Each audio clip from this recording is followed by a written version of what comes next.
소설 들려주는 여자.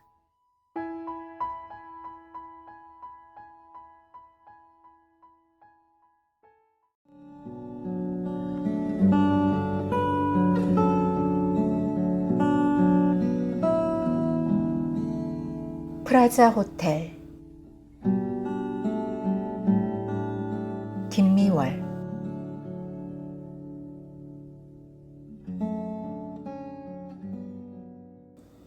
목적지를 정하는 것은 아내 몫이었다. 이번에는 프라자로 가자고 그녀가 말했다. 나는 즉각 컴퓨터 전원을 켰다. 목적지에 예약을 하는 것은 나의 몫이었으므로. 아내가 처음 호텔 이야기를 꺼낸 것은 4, 5년쯤 전이었다. 다가올 여름 휴가를 시내 호텔에서 보내고 싶다는 말에 나는 코로 웃었다. 명색이 휴가 아닌가. 어디 괜찮은 휴양지의 리조트도 아니고 매일 아침 저녁 출퇴근하며 가로지르는 도심 한복판의 호텔에 가자니 대체 거기 가서 뭘 하자는 말인가. 하지만 나는 결국 아내의 말을 따랐다. 생각해보니 코웃음 칠 일만은 아니었다. 집에서 낮잠이나 늘어지게 자고 그동안 놓친 프리미어리그 중계나 실컷 보는 것이 최상의 휴가라고 믿는 나로서는 사실 먼 휴양지보다 가까운 호텔에 다녀오는 게 훨씬 덜 귀찮은 일이었기 때문이다.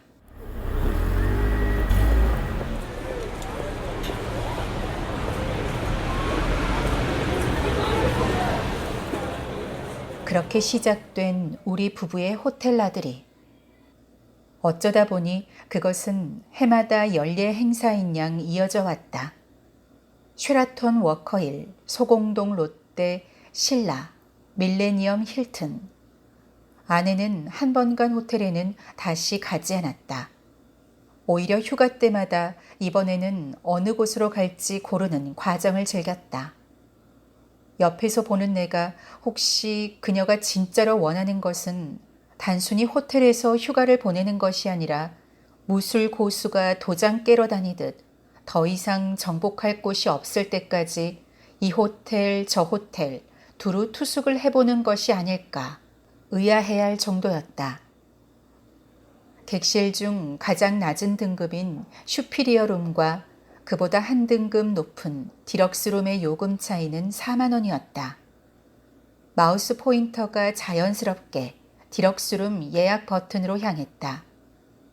등 뒤에 서 있던 아내가 내 오른쪽 어깨에 손을 올렸다. 근데 있지, 자기 좀 변한 거 알아? 내가 뭘? 나는 모니터에서 눈을 떼지 않았다. 옛날엔 늘 불평했잖아. 호텔 같은 데 뭐하러 가냐고.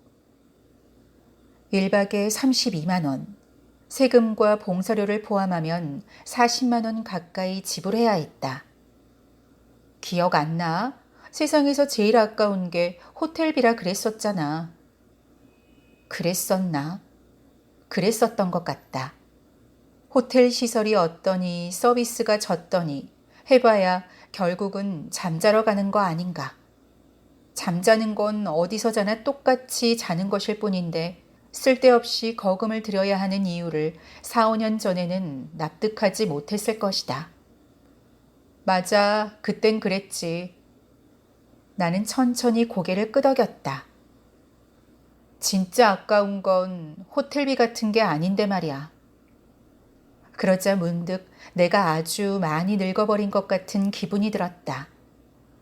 20살 때는 세상에서 가장 아까운 것이 택시비라고 생각했다. 대학 진학을 위해 상경하기 전까지 택시 기본 요금이면 읍내 어디든 다 가는 손바닥만한 고향 땅을 벗어나 본 적이 없던 나는 서울에서는 술 마시다가 버스가 끊겨 택시 타고 집에 갈 때 요금이 무려 2, 3만 원씩 나올 수도 있다는 사실에 경악했다. 하여 택시비 아끼자고 버스 첫 차가 다니는 새벽까지 술을 마시다 보면 결국 술값이 택시비보다 더 많이 나왔다. 그래도 그건 안 아까웠다. 먹는 게 남는 거니까. 취업 후 차를 직접 몰고 다니면서부터는 주차비가 그렇게 아까울 수가 없었다. 아무것도 하지 않고 차만 잠시 세워놓는 건데 돈을 내라니 도둑놈이 따로 없다고 느껴졌던 것이다. 예컨대 술을 마시면 술이 뱃속에 남고 책을 읽으면 책이 머릿속에 남는다. 하지만 차를 잠시 세워두었다고 남는 건 전혀 없지 않은가. 그런 비논리적인 논리로 나는 술값 10만 원은 턱턱 내면서도 주차비 10,000원에는 벌벌 떨었다.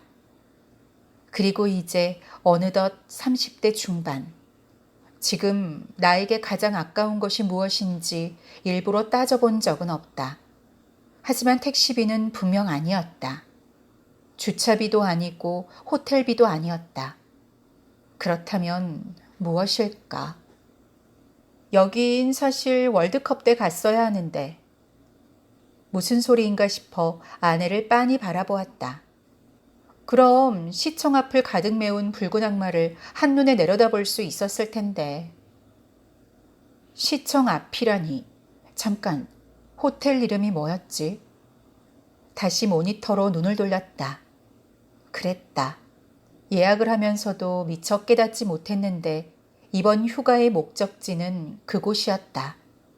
시청 부근을 지날 때면 누구나 한 번쯤 올려다보게 되는, 차도 건너 서울광장을 호위하듯 늠름하게 서 있는 서울 프라자 호텔.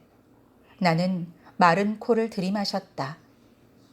갑자기 매서운 겨울바람이 코끝을 스치는 것 같았다. 차고 맑은 대기 속으로 흩어지던 구세군 냄비 종소리가 귓가에 선했다.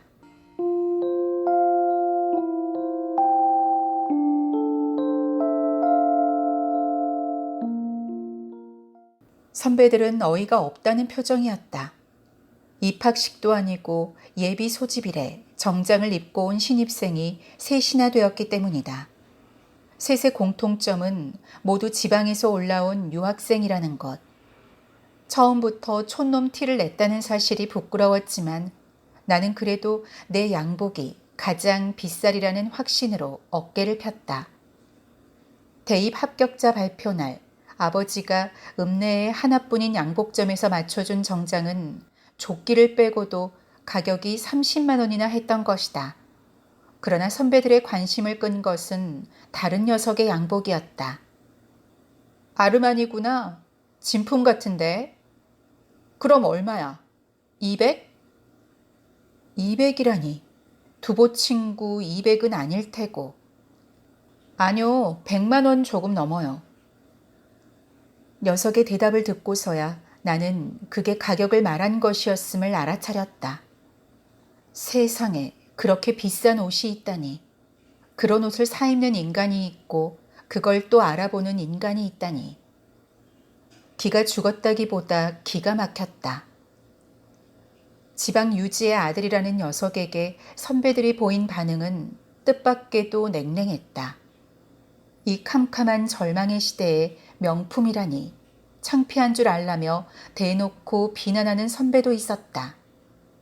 캄캄한 절망의 시대가 뭔지 명품이 뭔지는 몰라도 어쨌거나 대학생이 된 후 나의 첫 깨달음은 그거였다. 아, 서울은 정말 놀라운 곳이구나. 놀라운 것은 그뿐이 아니었다. 대학에는 담임 선생도 없고 정해진 수업 시간표도 없었다. 신입생들은 전산실에 우르르 몰려가 각기 수강 신청을 했다. 내가 듣는 수업을 내가 고른다는 이 난생 처음 획득한 학생으로서의 권리를 최대한 행사하고자 나는 느긋하게 강의 목적과 커리큘럼을 비교해가며 어떤 수업이 흥미로울까 저울질했다. 그런데 어느 순간 주위를 돌아보니 전산실에 남은 신입생이 셋밖에 없었다. 셋 다 양복을 입고 있었다. 알고 보니 수강 신청이라는 것이 빨리 하지 않으면 금세 정원이 차서 다들 후다닥 끝내고 밥 먹으러 간 것이었다. 결국 우리 양복쟁이들은 아무 수업이나 닥치는 대로 신청해서 간신히 19학점을 채웠다. 신입생 수가 30명이고 수업 정원도 30명인데 왜 빨리 신청하지 않으면 자리가 모자라 수강이 불가능한지 이해할 수 없었지만 철학 인문이라든가 인문학개론 등 뭔가 지적으로 느껴지는 과목명들을 보고 있자니 스스로 지성인이 된 것 같아 금세 우쭐해졌다. 학생 식당에는 먼저 도착한 신입생들이 탁자 여러 개를 하나로 길게 이어붙이고 마주 앉아 밥을 먹고 있었다. 나도 끄트머리에 끼어 앉았다. 앉고 보니 옆에도 여자, 앞에도 여자였다. 학생 전원 남자, 교사도 전원 남자인 중고교를 다닌 나는 지난 6년간 여자와 반경 1m 이내의 거리에 있어 본 적이 한 번도 없었다. 고개도 못 들고 국이 짠지 밥이 진지도 모르는 채 아무도 아무 말하지 않아 젓가락 부딪히는 소리만 탁자 위를 떠도는 가운데 내 젓가락 소리를 슬며시 보탰다. 그때 앞자리 여자애가 말했다. 얘들아, 콩나물 먹지 마. 쉬었어. 나는 마침 콩나물 무침을 한 젓가락 집어 입에 우겨 넣던 참이었다. 그녀와 나의 눈이 마주쳤다. 순간 무슨 말이든 해야겠다는 생각이 들었다. 난 잘 모르겠는데 괜찮은 것 같은데. 주장을 뒷받침하려는 건 아니었는데 나도 모르게 입에 든 것을 꿀꺽 삼켰다. 곧이어 사방에서 어쩐지 맛이 이상했다느니 쉰 거 처음부터 알았다느니 한 입 먹고 뱉었다느니 하는 소리들이 들려왔다. 젠장. 너 콩나물 처음 먹니? 말투는 새치름했지만 그녀는 웃고 있었다. 갑자기 젓가락을 쥔 손에 힘이 풀렸다. 여자가 웃는 얼굴을 그렇게 가까이에서 본 것은 처음이었다. 그녀는 얼굴이 조망만 했다. 피부는 희고 눈동자는 새까맣고 입술은 붉었다. 한마디로 백설공주 같았다. 이렇게 예쁜 여자가 내 앞에 앉아 있었다니. 예비 소집일에 양복 입고 온 촌놈에다 수강 신청도 엉망으로 한 얼뜨기에다 콩나물 쉰 것도 구분 못하는 등신에게 웃어주는 윤서를 나는 그렇게 만났다.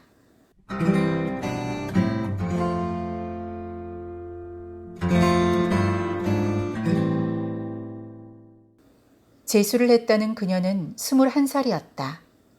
생일이 빨라 7살 때 초등학교에 입학한 나는 19살. 그런데도 그녀는 학번이 같으니 말을 놓자고 했다. 윤서야, 윤서야. 그녀의 이름을 부를 때마다 나는 거스름돈을 더 받은 것처럼 소박한 횡재를 한 기분이었다. 하지만 횡재란 게 원래 그렇듯 기회가 흔치 않았다. 윤서는 툭하면 수업에 빠졌다. 찾아보면 꽈방이나 학교 앞 술집에 죽치고 앉아있기 일쑤였다. 주위에는 늘 재수한 21살짜리 남학생들이 어슬렁거리고 있었다. 현역 동기들을 은근히 애 취급하며 저희만 어른인 척 폼을 잡던 그들 때문에 나는 윤서에게 다가가기가 쉽지 않았다. 새끼들 재수없게. 재수한 게 뭔 자랑이라고. 정작 그들 앞에서는 말도 못 꺼낼 거면서 나는 애꿎은 길가의 돌멩이만 찾다. 언제 갔는지도 모르게 정신없이 봄날이 갔다. 이 서클 저 서클 기웃거리던 나는 아무 곳에도 들어가지 않았고 아무 곳에도 관심 없을 줄 알았던 윤서는 교내 방송국 PD가 되었다. 교정에서 우연히 방송을 듣게 되면 나는 잠시 그 자리에 서서 눈을 감아보곤 했다. 그녀의 목소리가 나오는 것은 아니지만 아나운서가 읽는 원고를 윤서가 썼다고 생각하면 스피커에서 흘러나오는 문장들 뒤에 그녀의 얼굴이 떠다니는 듯했던 것이다.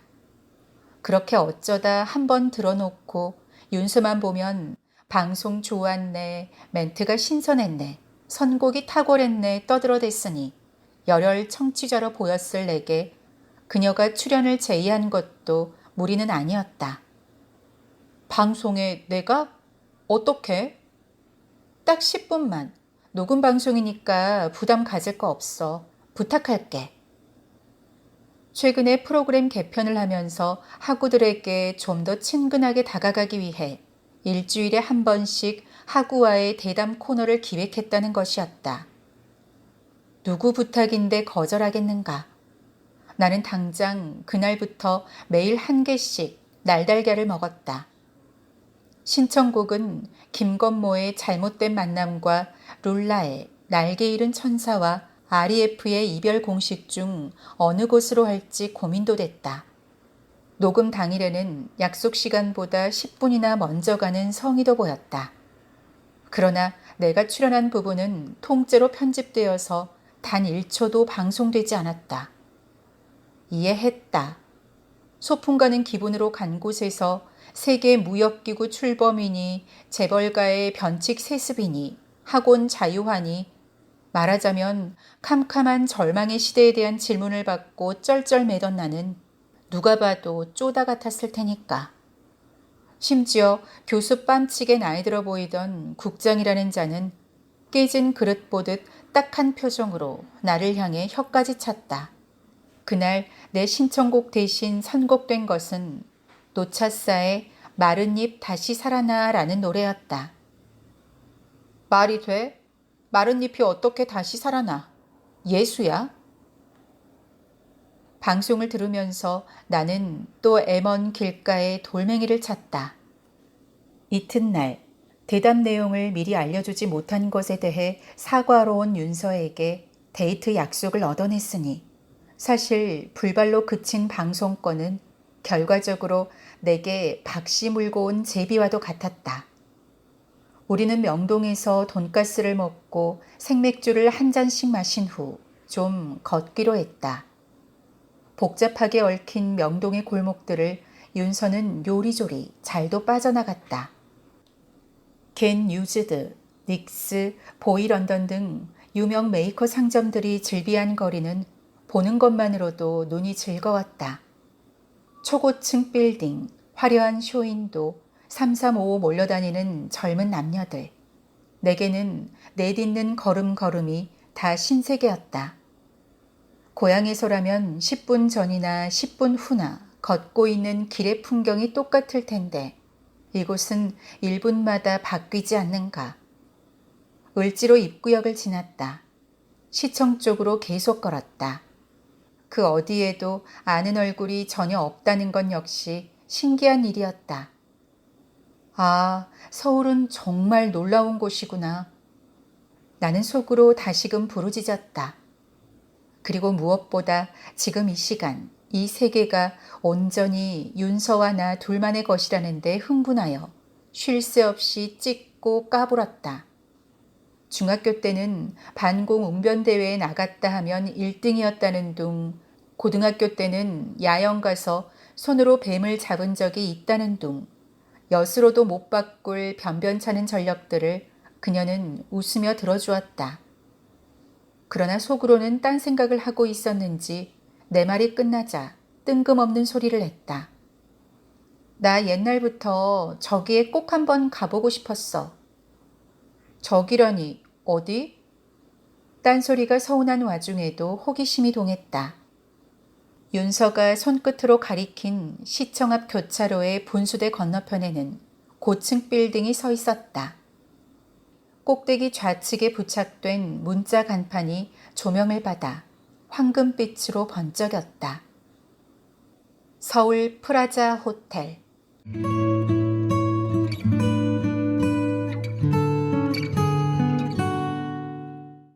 방은 16층 복도의 왼쪽 끝에 있었다. 문을 열자 전면의 통유리 창이 먼저 눈에 들어왔다. 유리에 틴팅이 되어 있는 것인지 아니면 밖에 비가 오고 있어서인지 하늘이 특수 필름으로 촬영한 사진처럼 비현실적인 보랏빛을 띠고 있었다. 아내가 슬리퍼로 갈아 신기도 전에 창 앞으로 가더니 탄성을 질렀다. 어머, 여기서 덕수궁도 보여. 그녀가 덕수궁을 보고 있는 동안 나는 방 안을 둘러보았다.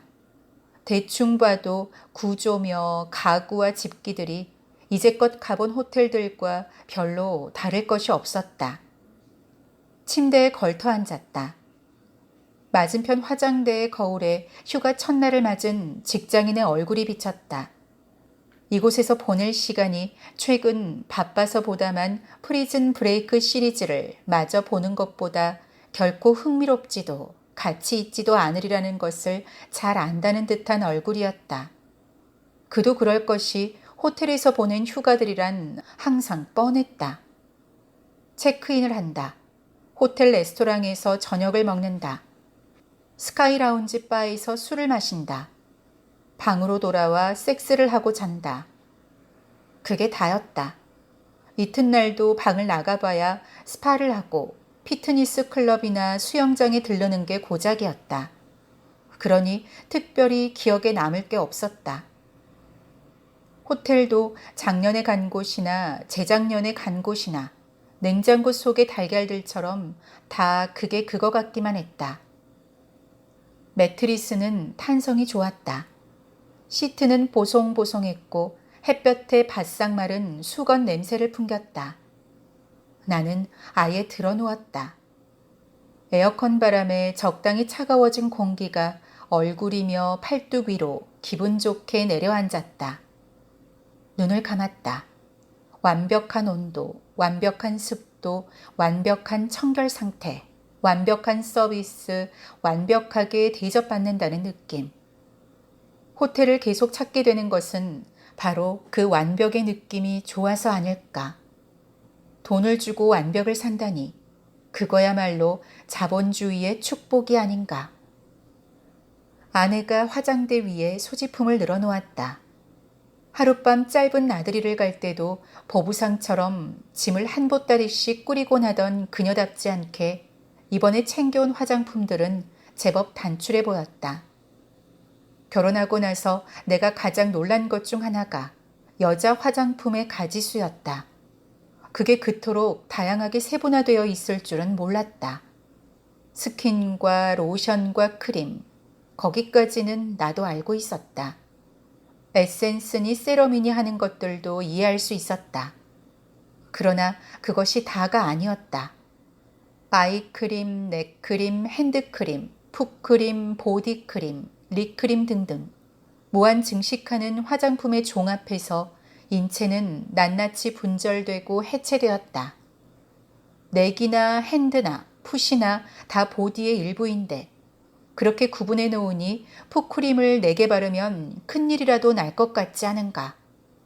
그것들이 기초 화장품이고 색조 화장품이 또 따로 있다는 얘기를 들었을 때는 더 이상 알고 싶지도 않아 손을 내저어야 했다.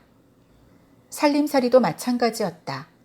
가습기에 에어컨에 히터에 공기청정기, 정수기, 보풀 제거기, 음식물 쓰레기 건조기에 식기세척기에 비데에 칫솔 살균기까지 필요한 것들은 점점 늘기만 했다. 없이 살아도 괜찮았던 것들이 언젠가부터 있으면 좋거나 꼭 있어야만 하는 것들로 바뀌었다. 앞으로는 점점 더 그렇게 될 것이다. 그러니 잠시나마 그런 잡다한 살림살이들로부터 떨어져 있을 수 있다는 점에서라면 호텔에 온 것도 휴가는 휴가였다. 눈을 뜬 것은 사방이 너무 고요해서였다. 아내의 뒷모습이 보였다. 화장대 정리를 끝냈는지 그녀는 팔짱을 낀 채 다시 창밖을 보고 있었다. 뭘 그렇게 보고 있는 거야? 노무현. 뭐? 나는 몸을 일으켰다. 아내는 덕수궁 대안문 쪽을 내려다보고 있었다. 노무현 생각하고 있었어. 저기 분향소가 있었잖아. 불과 몇 달 전의 일이었다.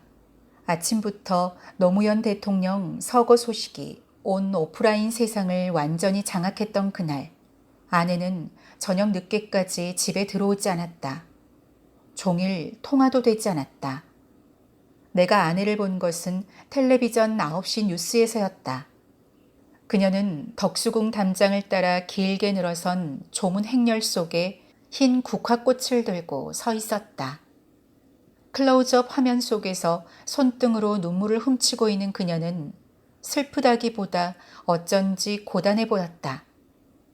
나중에 듣자 하니 조문을 위해 꼬박 5시간 줄을 서 있었다던가 고단하기도 했을 것이다.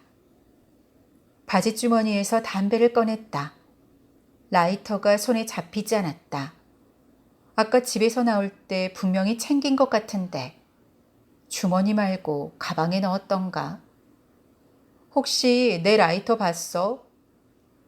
아내는 내게 눈을 흘기더니 구석에 치워놓은 짐가방들을 뒤지기 시작했다. 창밖으로 펼쳐진 지상 16층 높이의 하늘은 여전히 보랏빛이었다. 발밑 저 까마득한 아래 인도에서 색색의 우산들이 만났다가 헤어졌다. 의외로 검은색 계통의 우산이 제일 많았다. 빗줄기가 수그러들고 있는 것일까? 서울광장 입구에 우산 없이 서성이는 한 무리의 사람들이 눈에 띄었다. 그들은 일부러 맞춘 듯 모두 검은 옷을 입고 있었다. 못 찾겠어. 프런트에 성냥 좀 갖다 달라고 할까? 그래. 그러면 되겠네. 아내는 전화기로 다가갔다. 그녀의 어깨 너머로 시청에서부터 광화문까지 길게 뻗은 태평로가 건너다 보였다. 익숙한 건물, 낯익은 거리, 눈 감고도 떠올릴 수 있는 풍경들. 나는 가방에서 우산을 꺼내들었다. 아니야, 내가 나가서 사올게. 바람도 좀 쐴 겸. 아내가 수화기를 내려놓으며 반색을 했다. 잘 됐다. 그럼 들어올 때 아이스 아메리카노 한 잔만 사다 줘. 협탁위 디지털 시계의 숫자가 17시 14분에서 15분으로 막 넘어가고 있었다. 호텔 앞 횡단보도. 그 한가운데 미처 신호를 받지 못한 관광버스 한 대가 엉거주춤 정착해 있었다. 승객들이 다들 차창에 머리를 기대고 졸고 있는 것이 보였다. 언제부터였을까? 세상 사람들이 항상 피곤해 보인다고 느끼게 된 것은 왜일까? 우산을 폈다. 빗줄기가 제법 가늘어져 있었으나 우산 없이 다닐 정도는 아니었다. 덕수궁역과 을지로 방향 쪽 건물들을 살폈다. 평소에는 발에 차이던 그 많은 편의점들이 하나도 보이지 않았다. 호텔 뒤편으로 가보는 게 낫겠다 싶었다. 걸음을 옮기면서 나는 피곤한 승객들로 가득한 버스를 무심히 곁눈질했다. 그 뒤에 교차로가 있고 분수대가 있고 시청 건물이 있고 지하철역이 있고 그 어딘가에 윤서와 내가 있을 것 같았다.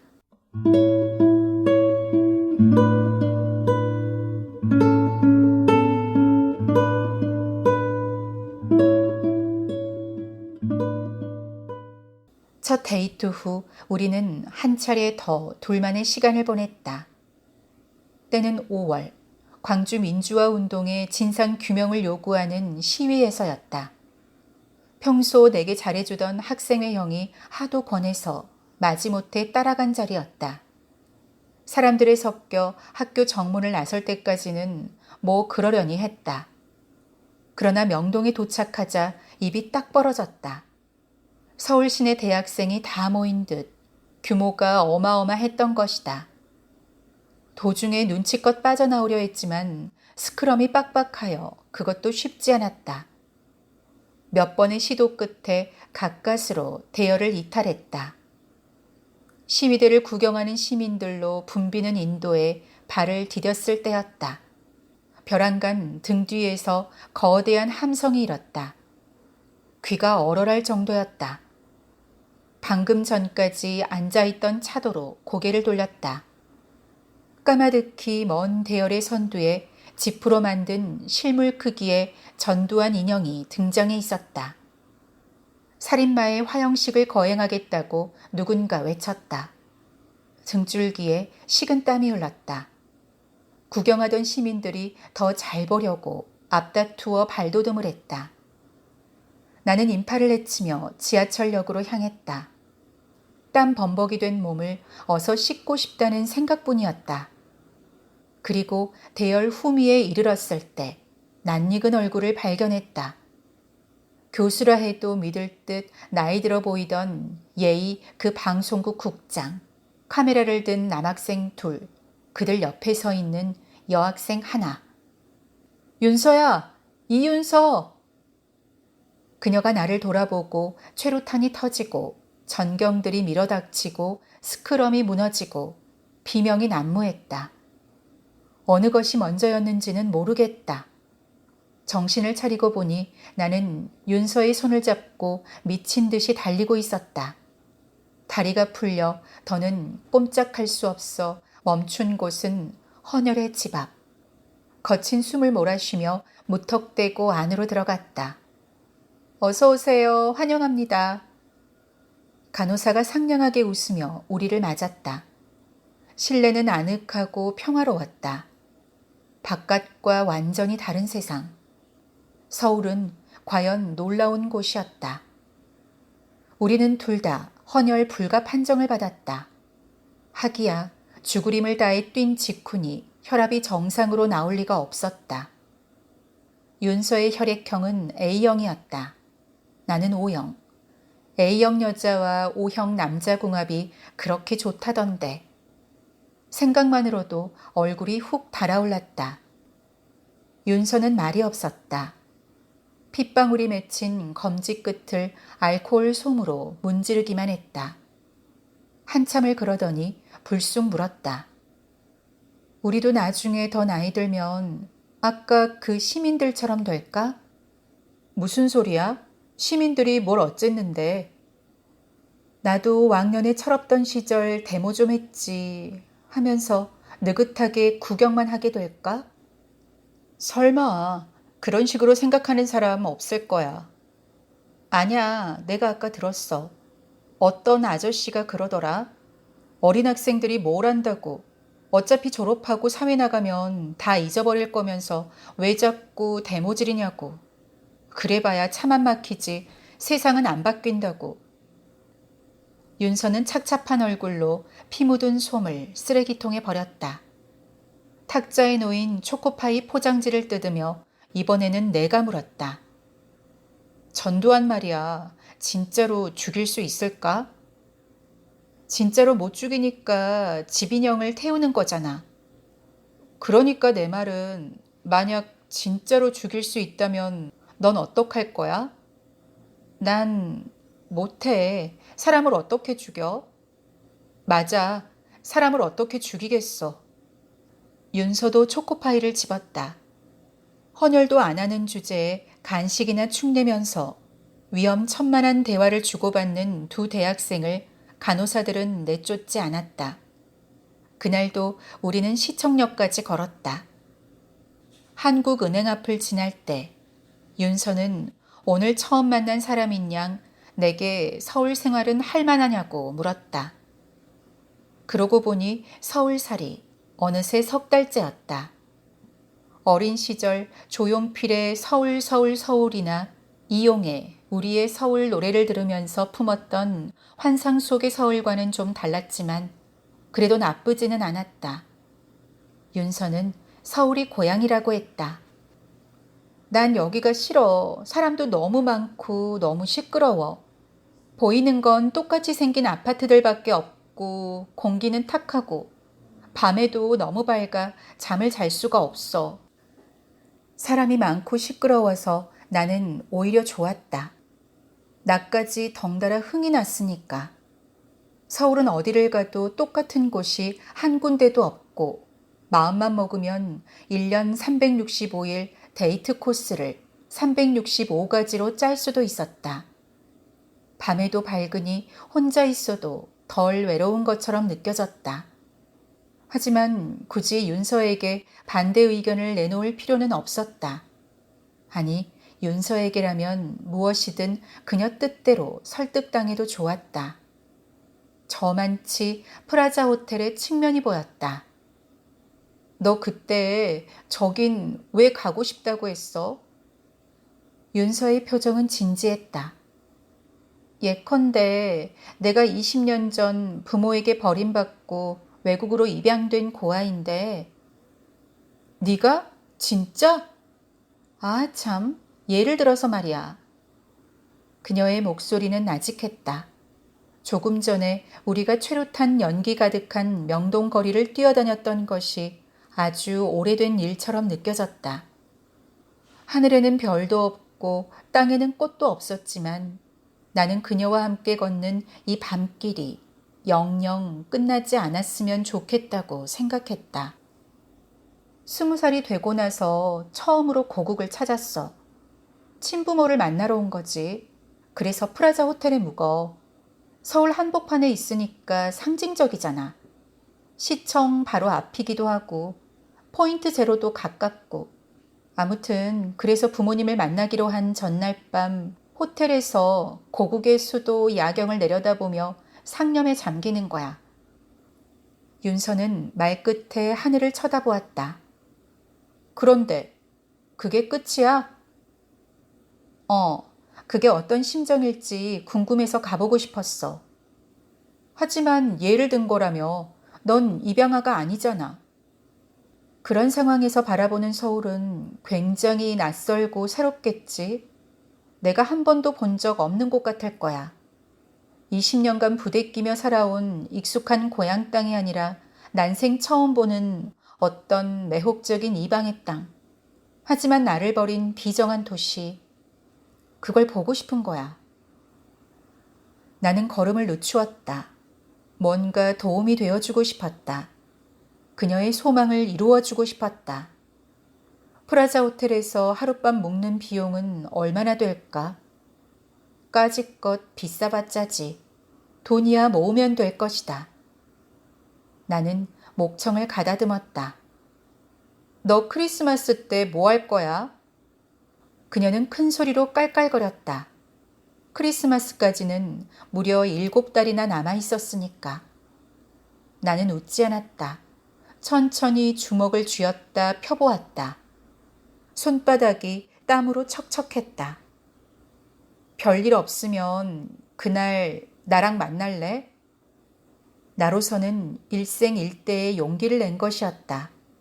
흡사 청혼을 하는 것 같은 기분이었달까. 윤서의 대답을 기다리는 그 몇 초의 시간이 끔찍하게 길게 느껴졌다.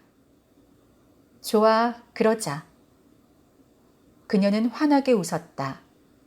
학생 식당에서 처음 만났을 때 그랬듯이 터져나오는 기쁨의 외침을 참으려 나는 이를 꽉 물었다. 발뿌리에 걸리는 돌멩이를 찾다. 그것은 아주 멀리까지 날아갔다.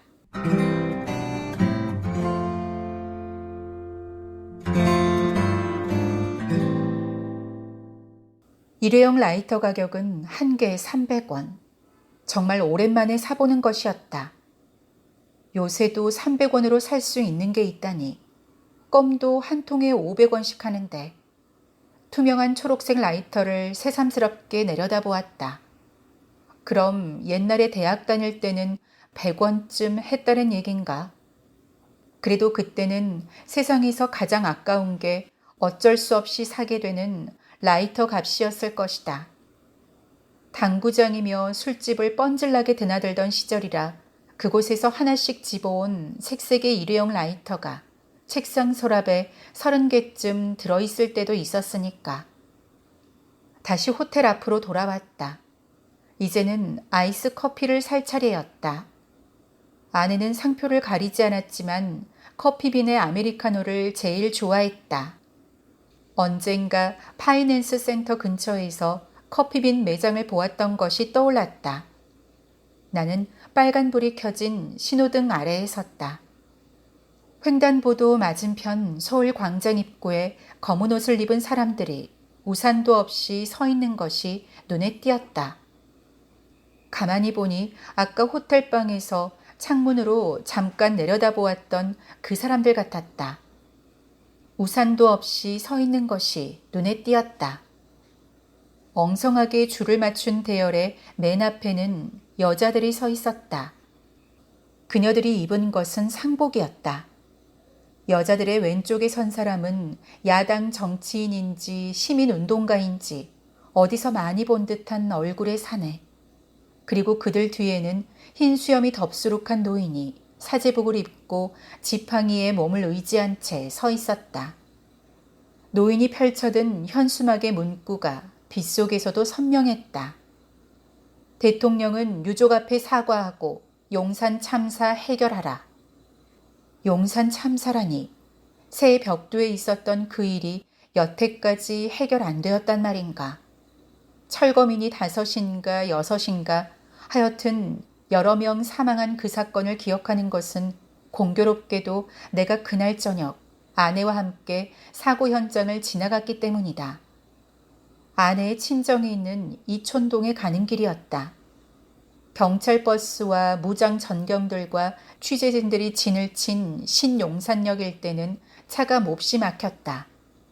아내는 승용차 안에서 어떻게를 연발했다. 그게 용산 참사를 어떡하느냐는 것인지 차가 막혀서 어떡하느냐는 것인지는 알 수 없었다.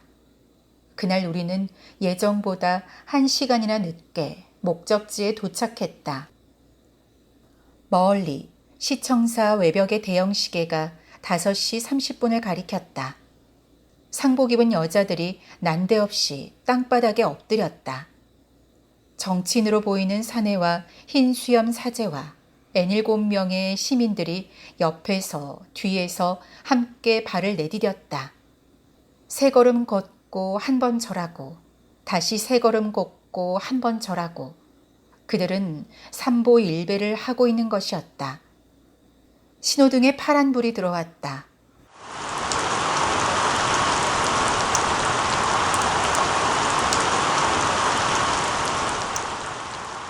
순간적으로 하늘이 요동을 치는가 싶더니 폭우가 쏟아졌다.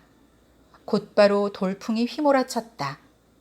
나는 횡단보도를 건너다 말고 서서 마구 뒤집히는 우산을 간신히 바로잡았다. 광포한 빗줄기에 가려 앞이 잘 보이지 않았다. 누군가 상복 입은 여자들에게 우비를 건넸다. 여자들은 그것을 받지 않았다. 폭우 속에서 우비도 우산도 없이 그들은 3걸음 걷고 한 번 절하며 광장을 돌았다. 함께 행하는 이도 몇 안 되지만 구경하는 이도 몇 없는 초라한 풍경이었다. 나는 횡단보도 중간쯤에서 그만 되돌아섰다. 이 비를 뚫고 다녀오기에 커피비는 너무 멀었다. 그리고 아내는 커피 선택에 까다롭지 않으니 덕수궁 옆 던킨의 아메리카노도 좋아할 것이었다. 흠뻑 젖은 소매와 바짓단에서 물이 뚝뚝 떨어졌다. 눈치 빠른 도어맨이 마른 수건을 건네주며 웃음을 지었다. 콘니찌와 일본인이 아니라고 해명하기 귀찮아서 나도 수건을 돌려주며 응수했다. 아리가또 고자이마스. 설마 한국인 남성이 한여름 서울 한복판의 호텔에서 휴가를 보내고 있으리라고는 생각하지 못할 터였다. 업무상 지방에서 출장 온 한국인으로 보일 수도 있겠지만 야자수 무늬가 그려진 하늘색 셔츠와 반바지, 맨발에 가죽 샌들을 걸친 내 모습은 19 일본인 관광객으로 오해하기 쉬웠다. 호텔 로비에 들어서자 내 집에 온 듯한 안락함이 나를 감쌌다. 악소리가 나올 만큼 덥고 습한 바깥과 달리 이곳은 앗 소리가 나올 만큼 서늘하고 쾌적했다. 엘리베이터 문이 닫혔다. 혼자가 되자 나는 일없이 한숨을 내쉬었다. 손에 아이스 커피가 들려있지 않음을 깨달은 것은 16층에 막 내렸을 때였다. 로비에서 수건으로 몸에 물기를 닦는 동안 컵을 잠시 옆에 내려놓았다가 깜빡 잊고 두고 온 것이었다. 다시 엘리베이터를 향해 돌아섰다. 이미 늦었다. 15, 14, 13. 운행층을 알리는 램프에 내림차순으로 불이 켜졌다. 나는 주위를 흘깃거렸다.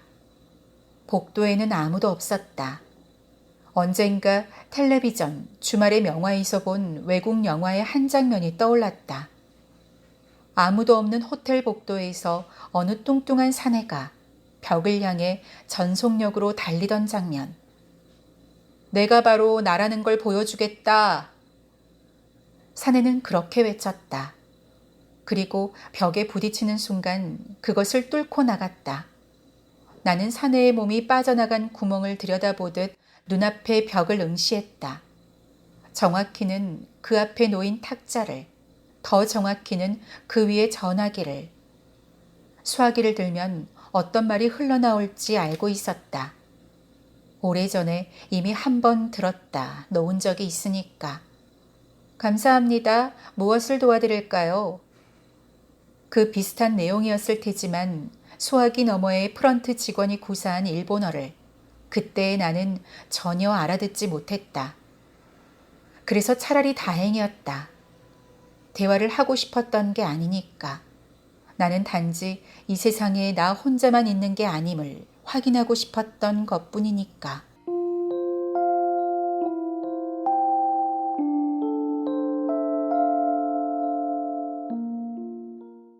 하필 기온이 급강한 날이었다. 시청사 앞에는 나처럼 누군가를 기다리는 사람들이 67명쯤 되었다. 손이 곱고 몸이 떨리고 이가 위아래로 맞부딪혔다.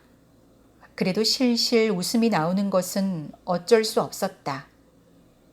내 생애 19번째 크리스마스였다.